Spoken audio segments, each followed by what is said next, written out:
आप सभी सनातन हिंदू धर्म प्रेमी जनों को हर हर महादेव।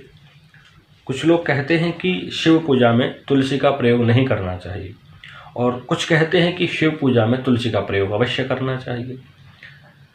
जो लोग ये कहते हैं कि भगवान शिव की पूजा में तुलसी का प्रयोग नहीं करना चाहिए, उनसे जब हम ये पूछते हैं तो अधिकांशतः ये कहा जाता है कि भगवान शिव ने तुलसी के पति जलंधर का वध कर दिया था युद्ध में, तो इसलिए तुलसी ने भगवान शिव को ये शाप दे दिया कि उनकी पूजा में मेरा प्रयोग नहीं होगा, इसलिए भगवान शिव की पूजा में तुलसी का प्रयोग नहीं होता।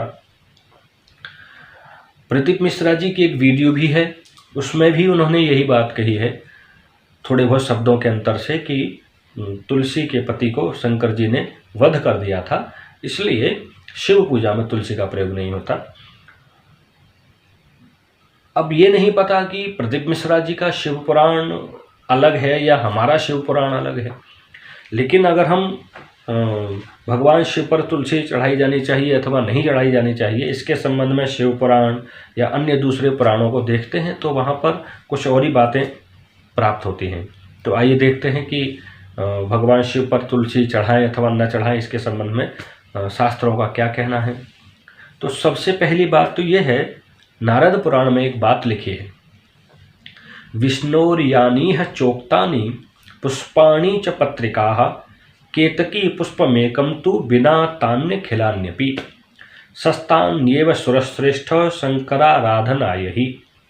यानी कि भगवान विष्णु के लिए जो जो पुष्प और पत्र चढ़ाए जाते हैं वो सब भगवान शिव को चढ़ाए जा सकते हैं, केवल एक को छोड़कर, और वो एक तुलसी नहीं है, वो एक है केतकी का पुष्प। केतकी का पुष्प भगवान विष्णु को चढ़ाया जाता है, लेकिन शंकर जी को नहीं चढ़ाया जाता। अब केतकी का पुष्प भगवान शिव को क्यों नहीं चढ़ाया जाता है, ये एक कथा और प्रसंग अलग है, उस पर अभी चर्चा नहीं करेंगे। लेकिन यहाँ पर जो बात आई है कि विष्णु जी पर जो जो पत्र पुष्प चढ़ते हैं वो सब शंकर जी पर चढ़ सकते हैं, तो ऐसी स्थिति में भगवान नारायण की पूजा में तुलसी चढ़ती है, तो प्रमाण के आधार पर तो तुलसी भगवान शिव पर चढ़ाई जा सकती है, एक बात। दूसरी बात, ब्रह्म पुराण में लिखा है कि लिंगम अभ्यर्चितम दृष्ट्वा प्रतिमाम केशवस्य च तुलसी पत्र निकरैहि मुच्यते ब्रह्म हत्यया। इसका मतलब है कि तुलसी से पूजित शिवलिंग या विष्णु जी की प्रतिमा के दर्शन करने मात्र से ब्रह्म हत्या का पाप भी दूर हो जाता है। आप भगवान शिव को या नारायण को तुलसी चढ़ाएं अथवा न चढ़ाएं, उसका जो फल होगा वो अलग बात है, लेकिन कोई दूसरा भी अगर भगवान शिव की पूजा तुलसी से करके चला गया हो और तुलसी से सजे हुए, तुलसी से ढके हुए, तुलसी से पूजा किए हुए शंकर जी, विष्णु जी, इनकी प्रतिमा का दर्शन करने से भी जो सबसे बड़ा पाप है ब्रह्म हत्या का, वो भी दूर हो जाता है। अब आते हैं शिव पुराण में, क्योंकि वर्तमान काल में तो प्रदीप मिश्रा जी से ही शिव पुराण का मानो परिचय होता है कि शिव पुराण का मतलब प्रदीप मिश्रा और प्रदीप मिश्रा का मतलब शिव पुराण। तो शिव पुराण की कथा करने वाले प्रदीप मिश्रा जी ने कहा है कि भाई तुलसी नहीं चढ़ती शंकर जी पर, तो उसके प्रमाण में यहाँ पर बात आती है शिव पुराण की कि तथा च तुलसी पत्रैर बिल्व पत्रैर विशेषतः पूजयेत परया भक्तिया शंकरम भक्तवत्सलः। ये शिव पुराण में रुद्र संहिता के सृष्टि खंड के 13वें अध्याय का 63वां श्लोक है। वहाँ पर ये लिखा है कि भगवान शिव की तुलसी से और बिल्वपत्र से विशेष पूजा करनी चाहिए। साधारण पूजा आप जो भी करते हैं, स्नान आदि कराना आदि, वो ठीक है, लेकिन विशेष रूप से भगवान शिव की तुलसी से और बिल्वपत्र से सजाकर पूजा करनी चाहिए। यानी तुलसी और बिल्वपत्र विशेष रूप से भगवान शिव को समर्पित करना चाहिए। ये शिव पुराण में आया। आगे भी शिव पुराण में एक बात आई है, और रुद्र संहिता का सृष्टि खंड का 14वें अध्याय का 28वां श्लोक है, भुक्ति मुक्ति फलम तस्य तुलस्या पूजयेद यदि। मतलब बोले तुलसी के द्वारा भगवान शिव की पूजा करने से भोग और मोक्ष दोनों की ही प्राप्ति होती है। इस संसार में सभी सुखों की भी प्राप्ति होगी और अंत में भगवान का धाम भी प्राप्त होगा, मुक्ति भी प्राप्त होगी। किससे? भगवान शिव की तुलसी से पूजा करने से। ये शिव पुराण का प्रमाण है। धर्म सिंधु में लिखा है, तुलसी मंजरी भी हरि हरार्चने मुक्ति ही। तुलसी की पत्ती, मंजरी यानी कि तुलसी दल, जिसमें पत्ता भी होता है और मंजरी यानी अग्रभाग भी होता है, तो इससे हरि और हर नारायण और भगवान शिव की पूजा करने से मुक्ति प्राप्त होती है। अब शिव पुराण में ही भगवान शिव की पूजा तुलसी से करने का और उसका फल भोग और मोक्ष दोनों की प्राप्ति का स्पष्ट निर्देश है। ऐसी स्थिति में भी शिव पुराण की कथा करने वाले जगत विख्यात प्रदीप मिश्रा जी अगर ये बात कहते हैं कि भगवान शिव को तुलसी नहीं चढ़ाई जानी चाहिए, तो वो क्यों कहते हैं, इसका क्या कारण है, क्या आधार है, भैया ये तो वही जाने। लेकिन भगवान शिव की पूजा में तुलसी का प्रयोग करना अति पुण्यप्रद है और हम सबको भगवान शिव की पूजा में तुलसी अवश्य निश्चिंत होकर के, निःशंक होकर के, निश्चित रूप से प्रयोग करनी चाहिए, अवश्य चढ़ानी चाहिए। अब दूसरी बात, जो लोग ये कहते हैं कि भगवान शिव ने तुलसी के पति जलंधर का वध कर दिया था, इसलिए तुलसी ने भगवान शिव को शाप दे दिया, तो अब इस पूरी कथा को थोड़ा सा देख लेते हैं। सामान्य रूप से तो बात यह है कि हम ये जाने पहले कि जलंधर कौन है। तो जलंधर के लिए बताया गया शिव पुराण में ही कि अथो शिवस्य तत्तेजो भाल नेत्र समुद्भवम क्षप्तम च लवणाम बोधौ सद्यो बालत्वमापहि। भगवान शिव के तीसरे नेत्र से जो अग्नि उत्पन्न हुई वो अग्नि समुद्र में डाल दी गई। उसी अग्नि से जलंधर की उत्पत्ति हुई है, यानी कि जलंधर भगवान शिव का ही अंश है। एक बात। अच्छा, होता यह है कि राक्षसों को, दुष्टों को, जो देवताओं को सताते हैं, ऐसे लोगों को मारने का, सुधारने का, दंडित करने का जो विभाग है वो सामान्य रूप से नारायण के अंतर्गत आता है। नारायण ये काम करते हैं। लेकिन यहाँ पर नारायण ने जलंधर का वध नहीं किया, भगवान शिव ने किया है। तो क्यों? तो भगवान विष्णु ने जलंधर को क्यों नहीं मारा? बोले ब्रह्मा जी ने ये वरदान दे दिया था भैया जलंधर को पहले ही। बोले अवध्यम सर्वभूतानाम बिना रुद्रम भविष्यति। भगवान शिव के द्वारा ही जलंधर का वध होगा, कोई दूसरा जलंधर को मार नहीं सकता। एक कारण भगवान शिव के द्वारा जलंधर को मारे जाने का। दूसरा, तवांश संभवत्वाच्च भ्रातृत्वाच्च तथा श्रियः मया न निहते संख्ये त्वमेनम जहि दानवम।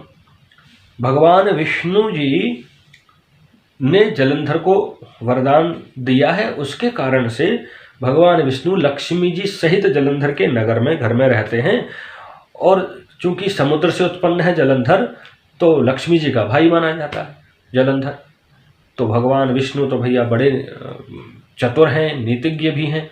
तो उन्होंने ये भी देखा कि भाई पत्नी का भाई है जलंधर, और यदि साले साहब को मारेंगे तो या उसको कोई कष्ट भी देंगे, नहीं मारेंगे, पीड़ित भी करेंगे, तो भी पत्नी को तो अच्छा नहीं लगेगा, पत्नी को क्यों नाराज किया जाए।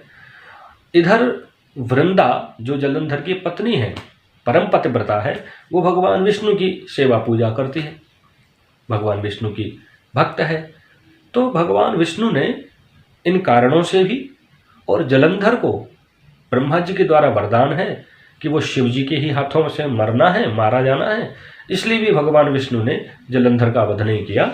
और जलंधर का वध करना नारायण के विभाग में आता भी नहीं है। अब हुआ ये कि भगवान शिव और जलंधर में युद्ध प्रारंभ हुआ, लेकिन देवताओं को, मनुष्यों को पीड़ित करने वाला, अनेकानेक स्त्रियों का पातिव्रत भंग करने वाला वो जलंधर अपनी पत्नी तुलसी यानी वृंदा के पातिव्रत के कारण से मारा नहीं जा रहा था, मृत्यु को प्राप्त नहीं हो रहा था, पराजित नहीं हो रहा था, वश में नहीं आ रहा था।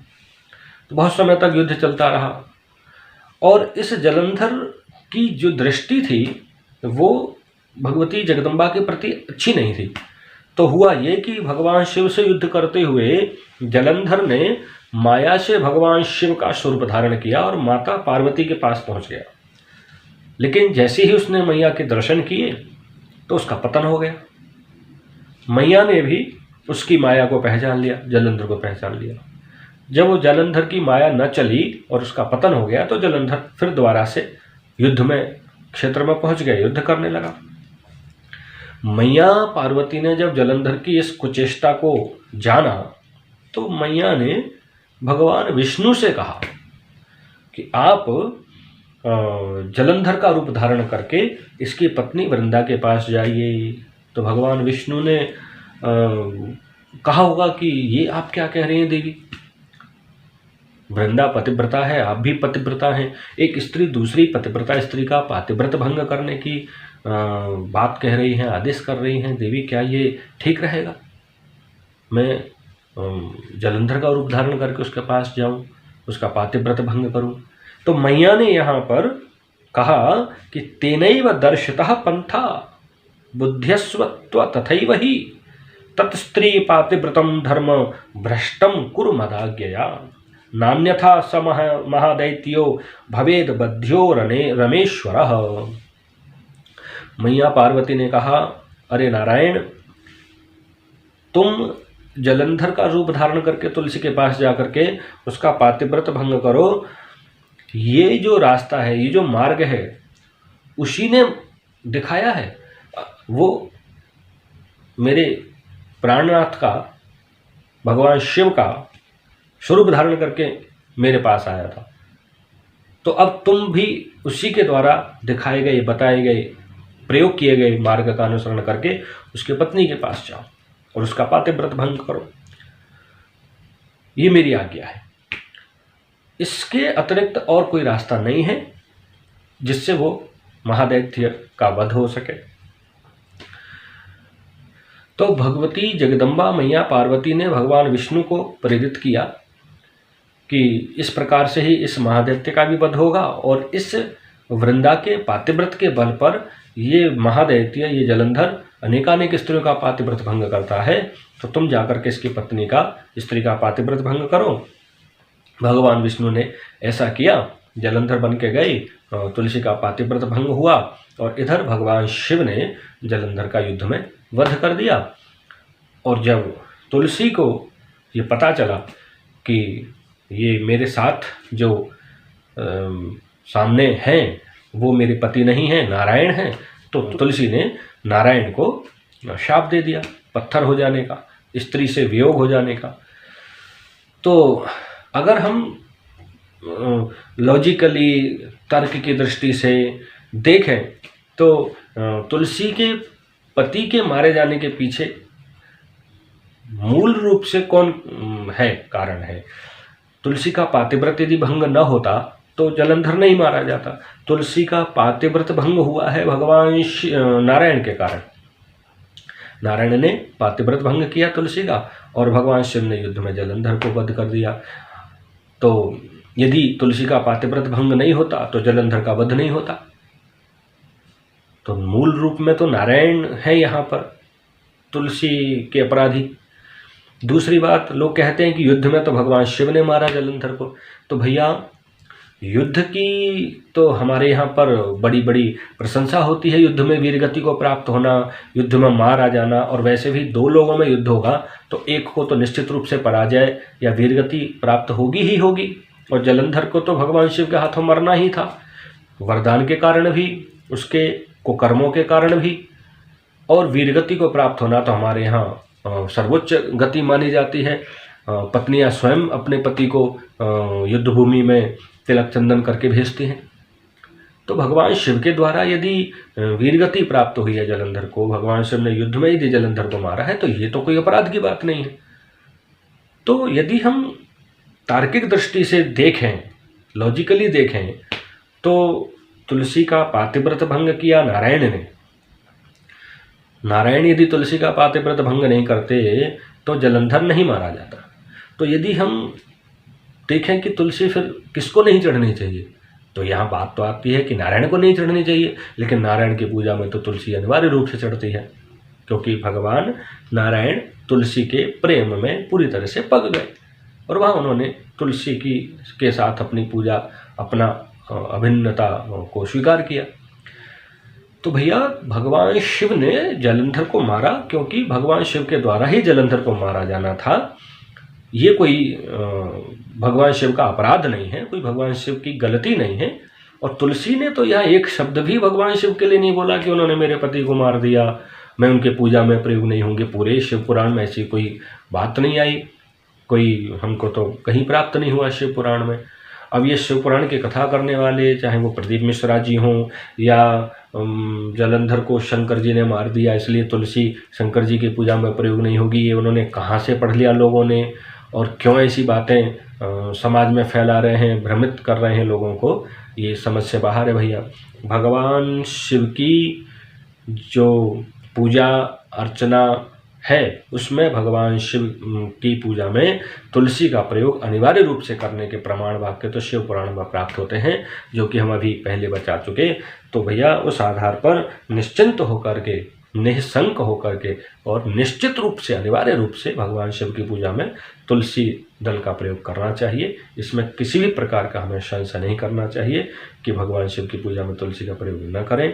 भगवान शिव की पूजा में तुलसी का प्रयोग करना, तुलसी से भगवान शिव की पूजा करने का तो शिव पुराण में बहुत बहुत पुण्य बताया है, भोग और मोक्ष को देने वाला है शिव की पूजा तुलसी के द्वारा करने पर।